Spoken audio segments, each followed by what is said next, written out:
Hello student of class 11. Today we do chapter 1 sets and today's topic is introduction of sets. आज हम sets के introduction के बारे में करेंगे, साथ में exercise 1.1 भी करेंगे. ठीक है, तो पहला आपका चैप्टर का नाम ही है sets. तो sets होता क्या चीज है? sets जो होता है वो होता है well defined. क्या होता है set? well defined collection of objects. ठीक है, सेट की अगर हमें डिफाइन करना है तो सेट को कैसे डिफाइन करेंगे? Well defined collection of objects. ठीक है, ऐसे ऑब्जेक्ट्स का कलेक्शन जो वेल डिफाइंड हो, जो यूनिवर्सल ट्रुथ में आते हो, जो सब लोग जिन्हें मानते हो. ठीक है, वो आपके सेट्स है. ठीक है, वो क्या चीज है? सेट. ठीक है, तो सेट क्या है? Well defined collection of object. ठीक है, इस थ्योरी, ये जो थ्योरी है ना सेट की, वो सेट की गई थी आपके मैथमेटिशियन थे जियोर्ज कैंटर. ठीक है, theory of set was developed. किसने डेवलप्ड करी थी? आपको ध्यान होना चाहिए. By German mathematician. किसने करी थी? German mathematician. और उनका नाम क्या बताया मैंने अभी आप लोगों को? क्या बताया आपको? Georg Cantor. क्या नाम है? जियोर्ज कैंटर ने इसको डेवलप्ड करी थी. किस लिए डेवलप्ड करी थी? उन्होंने जो डेवलप करी थी इसका उन्होंने यूज किया था सबसे पहले ट्रिग्नोमेट्री में. किस में यूज करा था इसका? सबसे पहले ट्रिग्नोमेट्री सीरीज को रीड करने में इसका यूज करा था. पर ये जो यूजफुल है वो it is useful in the field of probability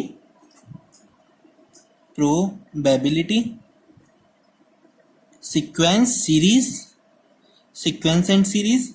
ठीक है, जो सीरीज वाला चैप्टर है ना एपीजीपी, उसमें भी ये बहुत ज्यादा आपकी हेल्पफुल सीरीज है. ठीक है, तो सेट्स को आपको नॉर्मली याद होना चाहिए. सेट्स क्या होता है? अगर आपसे पूछता है well defined collection of object, ऐसे ऑब्जेक्ट्स का कलेक्शन जो यूनिवर्सल ट्रुथ माना गया है. ठीक है, जो यूनिवर्सली एक्सेप्टेबल है, सब लोग जिसे एक्सेप्ट करते हैं, उन सारे सेट्स के कलेक्शन को हम, उन सारे ऑब्जेक्ट्स के कलेक्शन को क्या बोलते हैं? सेट्स. ठीक है, थ्योरी इसको डेवलप किसने करी थी? जर्मन मैथमेटिशियन थे जियोर्ज कैंटर. ठीक है, और ये यूजफुल होती है प्रोबेबिलिटी में. बेसिकली 11th क्लास में हम इसका मेन यूज करेंगे प्रोबेबिलिटी में. ठीक है, तो सेट को रिप्रेजेंट करने के क्या तरीके हैं? Representation of set. अगर आपको सेट को रिप्रेजेंट करना है तो इसके दो मेथड हैं. ठीक है, कितने मेथड हैं? 2 मेथड. ठीक है, पहला जो मेथड है उसको हम जानते हैं रोस्टर फॉर्म के नाम से. किस फॉर्म से जानते हैं? Roster form. ठीक है, अगर आपको रोस्टर फॉर्म इसका अनदर नाम चाहिए तो वो होता है टेब्यूलर फॉर्म. क्या होता है? Tabular form. ठीक है, रोस्टर फॉर्म या फिर टेब्यूलर फॉर्म. क्या होती है ये फॉर्म? इसमें जो ऑब्जेक्ट्स होते हैं, क्योंकि कलेक्शन होता है ना ये ऑब्जेक्ट्स का सेट. ठीक है, तो इसमें क्या होता है? All objects are listed in such a manner. इस तरह से लिस्ट करे जाते हैं दैट आएगा पहले, that they are separated by commas. एक दूसरे से किससे सेपरेट होते हैं? कोमा से. Commas and enclose in braces. ठीक है, एनक्लोज इन ब्रेसेस या ब्रैकेट. जो आपको बोलना है वो आप बोलिए. ठीक है, ब्रेसेस भी बोलते हैं, ब्रैकेट. और वो भी ब्रैकेट कौन सा होता है आपका? Curly bracket. कौन से ब्रैकेट में बंद करते हैं इसको? Curly bracket. कैसे ड्रॉ करते हैं? इस टाइप से आप ड्रॉ करते हैं. ठीक है, फॉर एग्जाम्पल, अगर हम एग्जाम्पल की बात करें तो set of letter of word हम ले लेते हैं मैथमेटिक्स.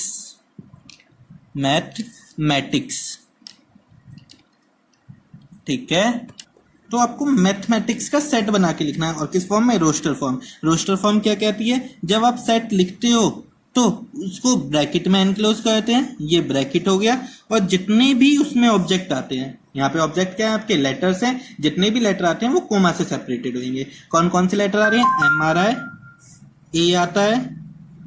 ठीक है, टी आ रहा है, एच आ रहा है, ई आ रहा है, अगेन एम आ रहा है, एम आपने पहली बार लिख दिया तो दोबारा नहीं लिखना, ए भी लिख रखा है आपने, टी भी लिख रखा है, आई अभी तक नोट नहीं किया, सी और एस। ठीक है, ये क्या है आपका सेट हो गया, मैथमेटिक्स के जितने भी लेटर है ना उनका सेट है ये आपका। ठीक है, तो इसी तरह से ये तो आपका एक एग्जांपल हो गया। सेकंड, सेट ऑफ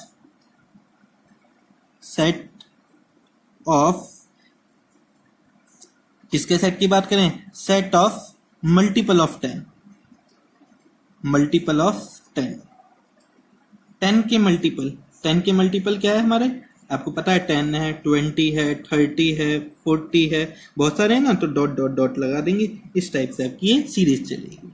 ठीक है, तो इनफाइनाइट है हमारे पास एलिमेंट, तो आप डॉट डॉट डॉट लगा दीजिए, कहाँ तक करेंगे। तो ये आपके सेट को लिखने का रिप्रेजेंटेशन हो गया रोस्टर फॉर्म। आपको देगा किसका सेट लिखना है, मल्टीपल ऑफ 10, तो आप 10 का मल्टीपल आपने लिख दिया। ठीक है, नेक्स्ट सेकंड टाइप देखते हैं इसका। सेकंड टाइप आपका क्या होता है, इसका सेकंड टाइप होता है आपका सेट बिल्डर फॉर्म। कौन सा होता है आपका, set builder form, set builder form. ठीक है, सेट बिल्डर फॉर्म में क्या होता है, इसमें जितने भी एलिमेंट होते हैं सेट के वो सब एक कॉमन प्रॉपर्टी को शो करते हैं, और जो कॉमन प्रॉपर्टी को शो करते हैं ना उसे हम स्टेटमेंट बेस्ड में लिख देते हैं। ठीक है, तो इस फॉर्म को हम बोलते हैं सेट बिल्डर फॉर्म। क्या होता है set builder form, all element of set possess a common property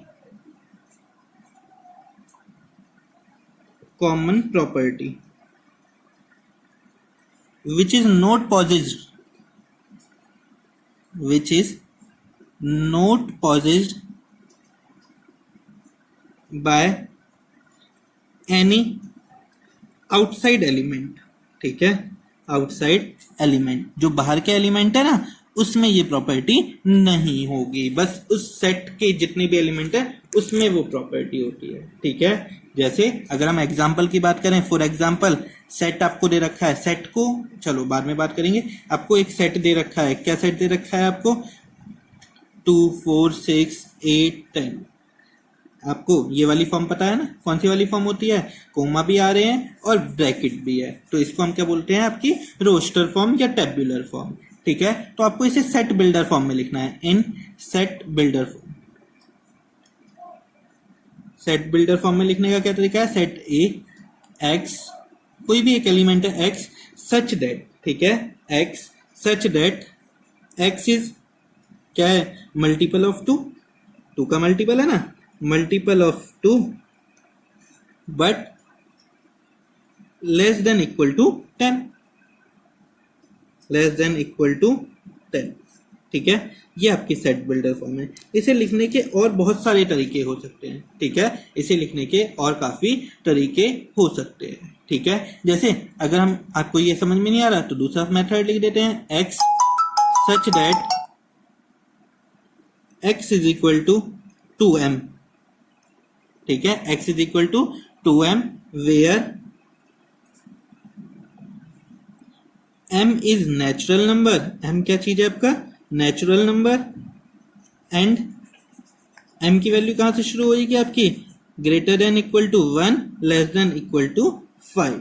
ठीक है, m की वैल्यू 1 रखी तो 2 1 जा 2, पहला एलिमेंट 2 रखेंगे 2 2 जा 4। ठीक है, तो इस टाइप से आप लिख सकते हैं। ठीक है, काफी फॉर्म होती है, तो आपको जो समझ में आए उसमें आप लिखिए। ठीक है, नेक्स्ट देखते हैं। नोट, आपको ध्यान रखना है सेट्स के बारे में कुछ इंपॉर्टेंट थिंग। पहली जो है वो है sets are represented by, set are represented, generally जब हम सेट को रिप्रेजेंट करते हैं तो वो कैपिटल लेटर से डिनोट करते हैं। किससे डिनोट करते हैं, कैपिटल लेटर। ठीक है, जैसे ए हो गया, बी है, सी है, डी है, इस टाइप से आप सेट को डिनोट करोगे। ठीक है, second, all element of set, all element of set are usually represent by small letter. ठीक है, तो सेट के जितने भी एलिमेंट होते हैं उसको हम स्मॉल लेटर से रिप्रेजेंट करते हैं। ठीक है, तो ये बात आपको ध्यान रखनी है। ठीक है, ये बात मैंने आपको पहले नहीं बताई थी ना, तो आपने पहले कहीं गड़बड़ी कर रखी होगी। देखते हैं पहले कहाँ गड़बड़ी कर रखी है हमने। ये जब मैथमेटिक्स लिखा था तो इसको हमने सेट का तो कोई नाम दिया ही नहीं है, लेकिन एलिमेंट जो है कैपिटल एम लिखा है ना, तो हम यहाँ पे कैपिटल एम नहीं लिख सकते, क्या लिखेंगे इसको, स्मॉल एम।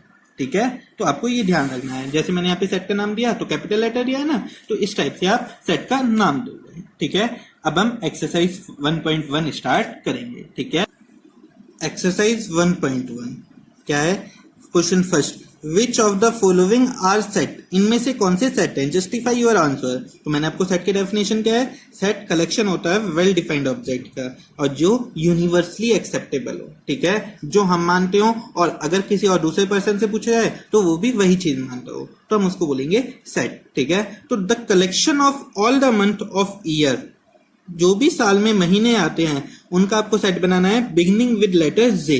ठीक है, जो जे से लेटर शुरू होते हैं, ऐसे मंथ जिनका नाम जे से शुरू होता है, जे लेटर से स्टार्ट होता है, आपको उनका क्या बनाना है, सेट बनाना है। तो जे लेटर से स्टार्ट होने वाले कौन कौन से हैं आपके, देखिए, अगर हम सेट, इसको क्या नाम देते हैं, सेट ए का नाम दे देते हैं, क्योंकि यूनिवर्सली एक्सेप्टेबल है। जो जे से स्टार्ट होता है, एक तो जनवरी, JANUARY, ठीक है, जे से जनवरी आ गया, जून, जुलाई, ठीक है, जनवरी, फरवरी नहीं होता, मार्च, अप्रैल, मई, जून ही होता है ना, जुलाई, अगस्त, सितंबर, अक्टूबर, नवंबर, दिसंबर, कोई सा भी नहीं है ना। तो ये तीन आप चाहे किसी से भी पूछिए, तो जो सेट बनाएगा, जो मंथ हैं जे से स्टार्ट होते हैं, वो यही तीन बनाएगा ना, तो ये आपका सेट है, क्योंकि ये यूनिवर्सली एक्सेप्टेबल है। तो क्या आएगा इसका, true, it is a set. ठीक है, और रीजन क्या है, बिकॉज ये आपका सेट बना है। ठीक है, next, the collection of 10 most talented writer in India, India के 10 मोस्ट टैलेंटेड राइटर्स। ठीक है, 10 मोस्ट टैलेंटेड राइटर्स।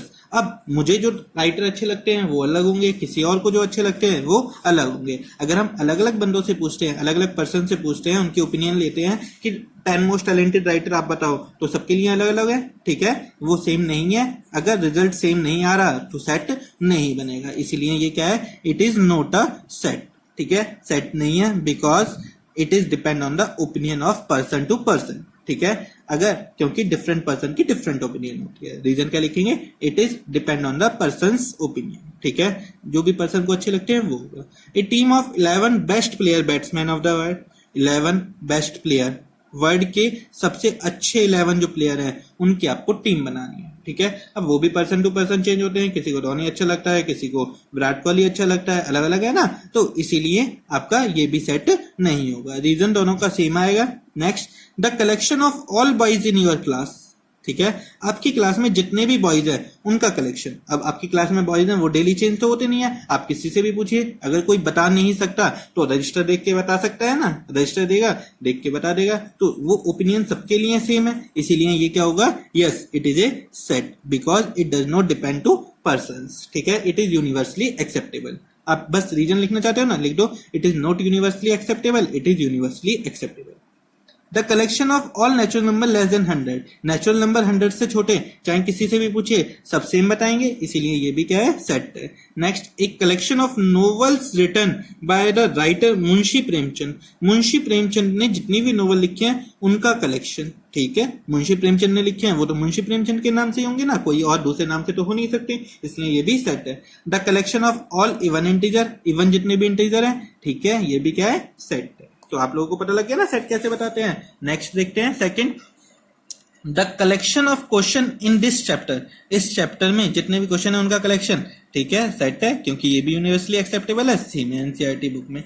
एक collection of most dangerous animal of the world. अब मोस्ट डेंजरस एनिमल, हर किसी को हर अलग अलग एनिमल से डर लगता है। ठीक है, तो कोई भी नहीं बता सकता डेंजर कौन सा है उसके लिए। ठीक है, डेंजरस एनिमल कौन सा है, इसलिए ये आपका रॉन्ग है, ये सेट नहीं। Next, set A, capital letter से नोट है 1 2 3 4 5 6, इंसर्ट द एप्रोप्रिएट सिंबल। ये जो सिंबल है ई जैसा दिख रहा है, इसको हम बोलते हैं एप्सिलॉन, ग्रीक लेटर में आता है ये एप्सिलॉन। क्या बोलते हैं इसको, एप्सिलॉन। इसका मीन्स होता है बिलोंग्स टू, कि ये इसके अंदर है या नहीं है, और इसको बोलते हैं एप्सिलॉन नोट। क्या बोलेंगे, एप्सिलॉन नोट। और ये नोट बिलोंग्स टू, इसका क्या मीन्स है, बिलोंग्स टू, और इसका मीन्स क्या है, नोट बिलोंग्स टू। ठीक है। तो आप लोगों को ध्यान रखना है इन द ब्लैंक स्पेसेस। अब देखिए 5 बिलोंग्स टू ए, क्या 5 ए से आ रहा है? देखो इसमें 5 आ रहा है, क्या आ रहा है, इसलिए इसमें क्या साइन आएगा? बिलोंग्स टू का आ जाएगा, ठीक है। फिर 8 आ रहा है, नहीं आ रहा, तो इसमें नोट बिलोंग्स टू। इसी टाइप से आपको ये साइन फिल करने, 0 नहीं आ रहा तो नहीं, ठीक है।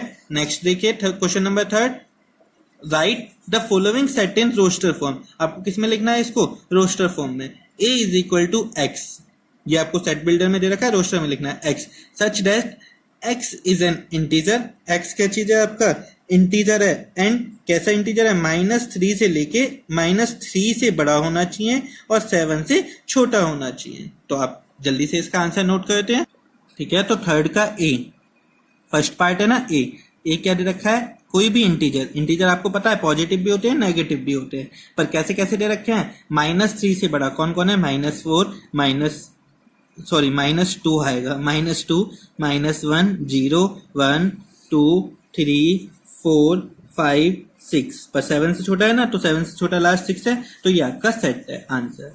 Second part b is equal to क्या है? x नेचुरल नंबर 1 से स्टार्ट होते हैं, आपको पता होना चाहिए, लेस देन 6 से छोटे, तो 1 2 3 4 5, ठीक है।